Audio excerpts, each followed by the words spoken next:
C'est marrant parce que depuis quelques jours, on m'envoie un peu un fan film en boucle, en privé, en me disant dis donc Adrien, regarde, ils ont fait un fan film officiel de Papers, Please.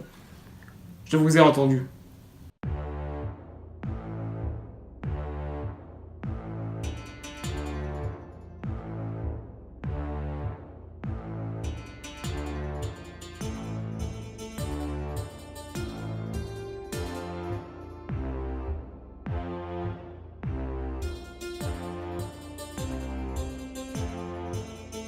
Donc, Papers, Please, The Short Movie, non, The Short Film, pardon, je me suis trompé. Donc, qui est sorti sur la chaîne de Nikita Ordinsky le 24 février 2018. Et bien, qu'est-ce que c'est exactement? C'est le film officiel, le short movie officiel du jeu vidéo Papers, Please, sorti en 2013, me semble-t-il, jeu réalisé par Lucas Pope, qui a d'ailleurs écrit le scénario du film que je vous présente aujourd'hui. Il faut savoir que, un peu avant qu'il arrive, je crois que c'était le mois dernier, ils en avaient parlé, j'en ai entendu parler en disant qu'ils avaient adapté donc, Papers, Please, donc le jeu incroyablement cool, qui a eu une renommée extraordinaire quand il est sorti, et encore maintenant c'est un classique, et qui du coup, ils allaient l'adapter en court-métrage, et du coup j'étais en mode, mais c'est cool, mais est-ce que c'est un fan-film? Est-ce que c'est un truc officiel? Et finalement j'ai fait mes recherches, c'est un truc officiel, ce n'est pas un fan-movie.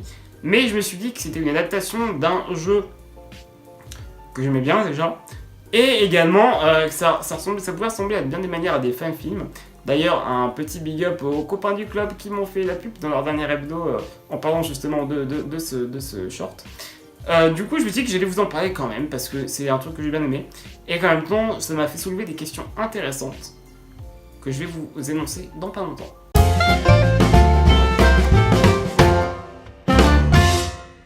Donc le film est réalisé par la même personne qui a posté la vidéo online.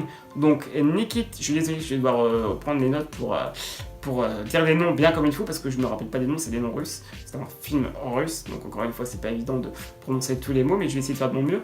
Un film donc, de Nikita Ordinsky. Je suis assez fier de moi.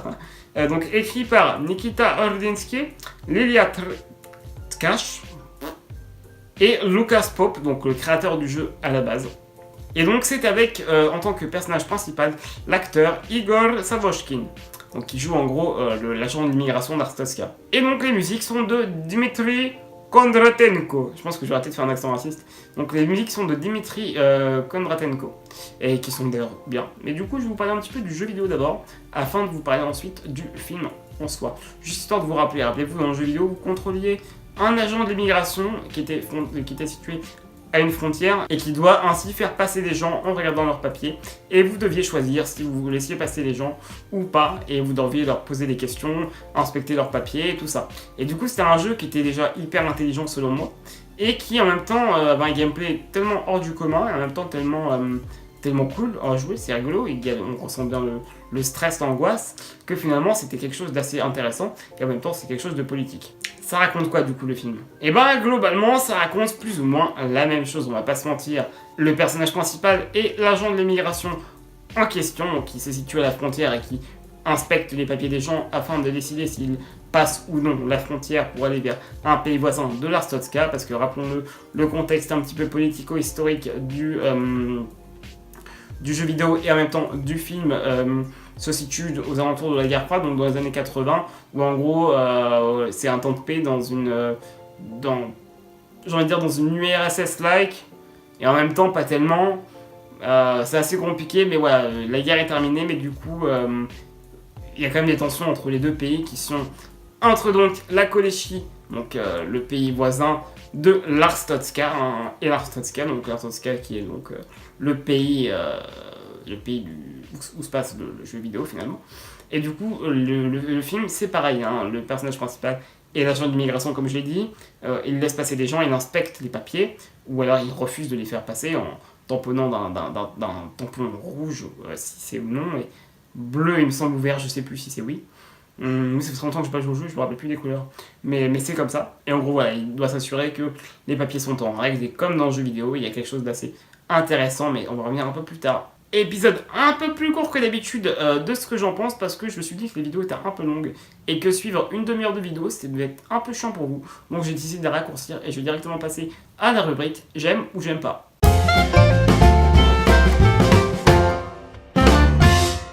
Eh bien les amis, j'aime ce fan-film. D'ailleurs, j'ai pas dit que ce fan-film se trouvait dans la description de la vidéo, donc allez le voir avant de regarder cette vidéo.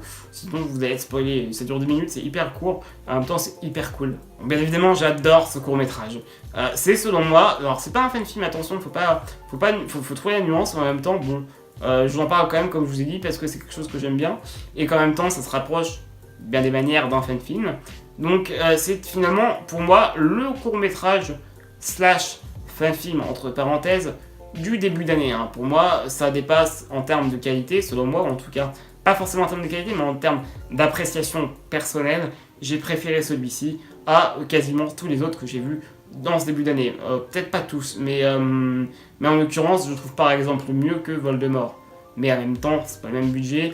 Là, c'est quelque chose d'officiel, fait par des professionnels. C'est pas évident, c'est pas exactement pareil. Mais j'ai quand même trouvé que c'était quelque chose d'assez événementiel et en même temps assez cool pour redonner un peu de gloire aux jeux vidéo de base et en même temps continuer un peu l'adaptation et en même temps faire un truc vachement bien du lore en fait. J'aime bien également parce que le jeu d'acteur il est génialissime. Franchement, on ressent toutes les émotions et même non-émotions du personnage principal interprété par Igor Savoshkin qui finalement joue un agent de l'immigration qui est juste parfait, mais vraiment top du top.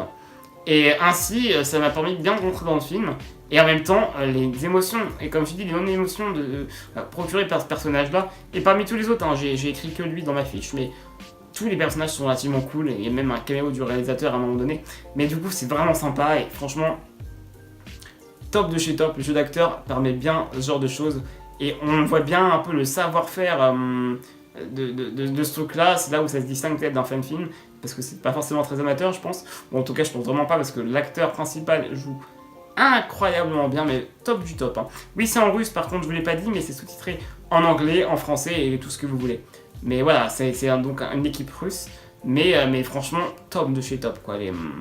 Le jeu d'acteur est vraiment au top. J'ai bien aimé également les références, les nombreuses références aux jeux vidéo de base, hein. Comme je vous l'ai dit, les tampons à la base qui donc sont rouges et verts, je crois que c'est rouge et vert, hein, il me semble, je me rappelle plus de la honte, ça fait longtemps que j'ai joué au jeu. Donc voilà, qui sont rouges et verts et donc qui rappellent forcément le jeu vidéo. Donc dans le jeu vidéo, vous choisissiez si vous acceptiez ou non de laisser passer les gens, donc vous tamponnez rouge si non et vert si oui. Et du coup, c'était assez intéressant et également le film, je trouvais qu'il transcrivait bien finalement le gameplay du jeu avec le fait de jeter un coup d'œil sur tous les papiers que les personnes nous présentent. Et là, c'est fait à travers une mise en scène et un montage notamment assez vite, assez rapide, assez cool, avec une musique vraiment bien derrière et des effets de bruitage vraiment intéressants. Et je trouvais ça hyper cool parce que ça rappelait vraiment le gameplay du jeu et qu'en même temps, c'était à la fois, ça rappelait le gameplay, en même temps, ça offrait une dimension vraiment nouvelle et beaucoup plus forcément dynamique que dans le jeu vidéo, parce que le jeu vidéo c'est quand même un jeu de réflexion. Là c'est quelque chose où il faut aller vite, bon, dans le jeu vidéo aussi, mais là c'est quelque chose, ils ont décidé de mettre ça quelque chose d'un peu vite, et en même temps c'est créer du rythme énormément bien, et je pense que les 10 minutes on les voit pas passer, et donc le montage et la réalisation sont vraiment top, les effets de caméra sont géniaux quand ça passe d'un papier à un autre et tout, c'est juste magnifique. Et également, si vous avez joué au jeu, il y a quelques références relatives à des personnages qui sont glissés ici et là, tout au long du fan-film, tout au long du court-métrage, je vais y arriver. Un point que j'ai vraiment adoré dans ce court-métrage, c'est tout l'aspect stress. Et ouais, dans le jeu vidéo, je sais pas vous, mais moi quand j'y jouais, j'y étais hyper stressé du début à la fin. Peur de laisser passer un terroriste, peur de rejeter quelqu'un sans raison.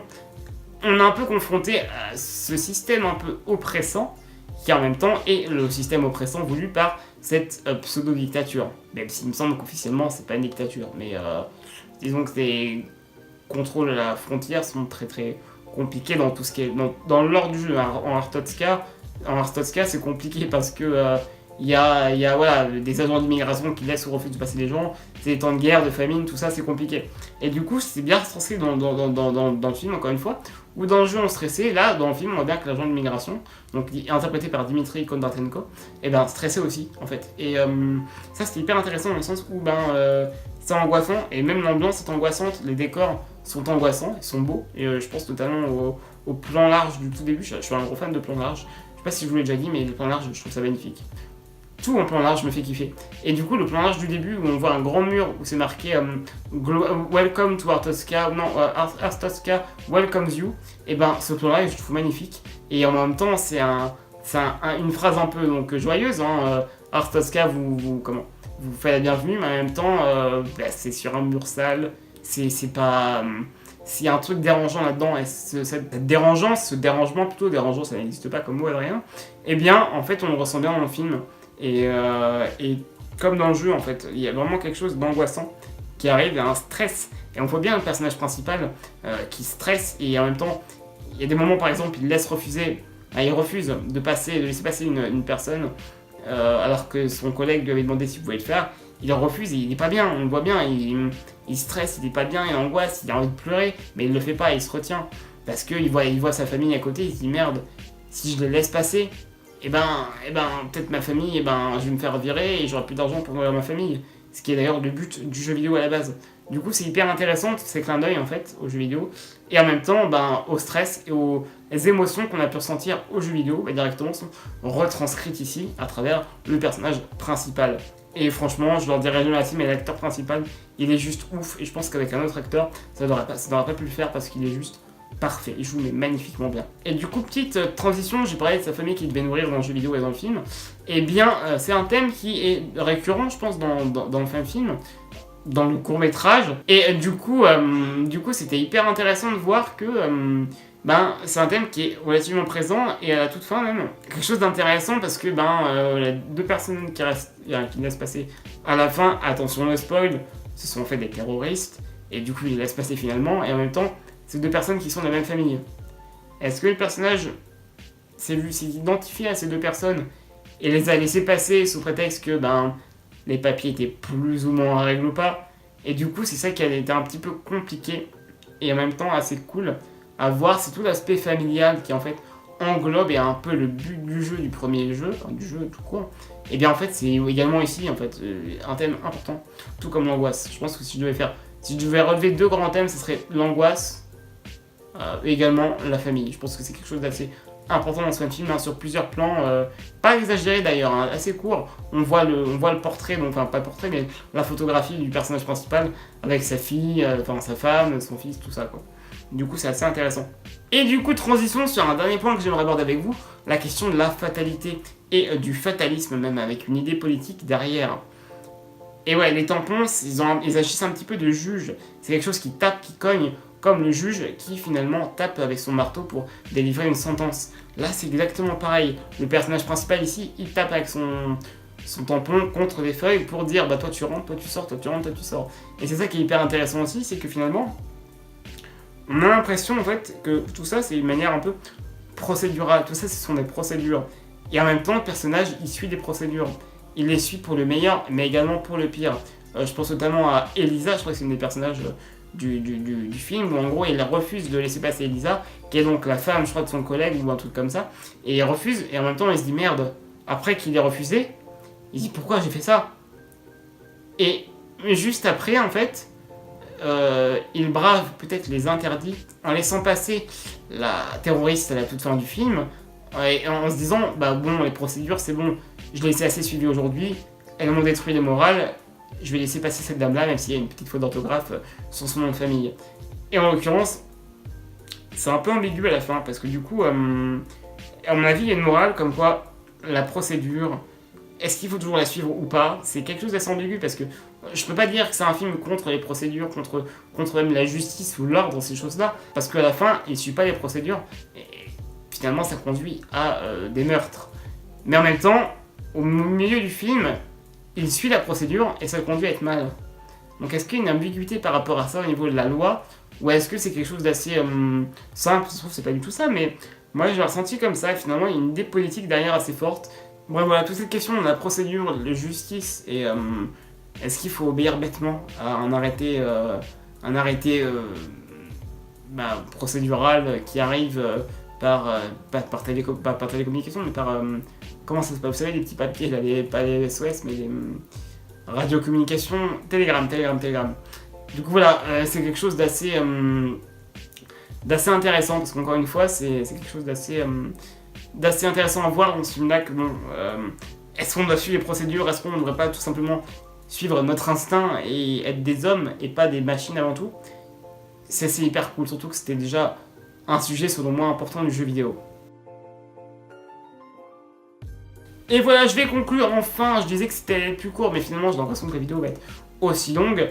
Donc franchement, pour une adaptation filmique d'un jeu vidéo, et on en a eu beaucoup, je pense que pour Papers, Please, on n'aurait pas pu demander mieux. Tout simplement parce que ça s'inscrit bien évidemment dans un contexte qui est génial. L'ambiance, l'atmosphère du jeu vidéo est retranscrite, comme je l'ai dit, parfaitement, et en même temps rajoute des choses en plus qui n'étaient pas dans le jeu vidéo. Bon, forcément ça perd le gameplay, mais ça rajoute d'autres trucs derrière.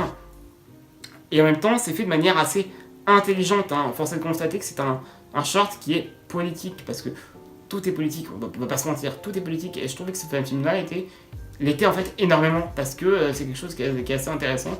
Ça mène à porter une réflexion sur comment traduire le stress, comment gérer tout ce qui est angoisse par rapport à la famille. Est-ce qu'on doit braver les interdits pour en même temps nourrir sa famille, mais en même temps risquer de perdre son travail, tout ça. Et d'un autre côté, ça est inscrit de manière assez politique, avec donc les braver les interdits, même si j'ose dire, et agir avec son instinct, ou en tout cas avec la bonté, l'altruisme, au lieu de suivre des ordres rédigés sur des bouts de papier. Donc voilà, forcément, si je devais dire quelques mots pour conclure la vidéo, ça serait tout d'abord forcément de vous abonner à la chaîne, de mettre un pouce bleu si ça vous a plu, mais également de me suivre sur Twitter, sur Facebook, de me mettre un commentaire si vous avez aimé, et également d'aller voir ce film que je vous conseille fortement. Et donc forcément, c'est juste un film qui est parfait. Gloire à l'Arstotzka.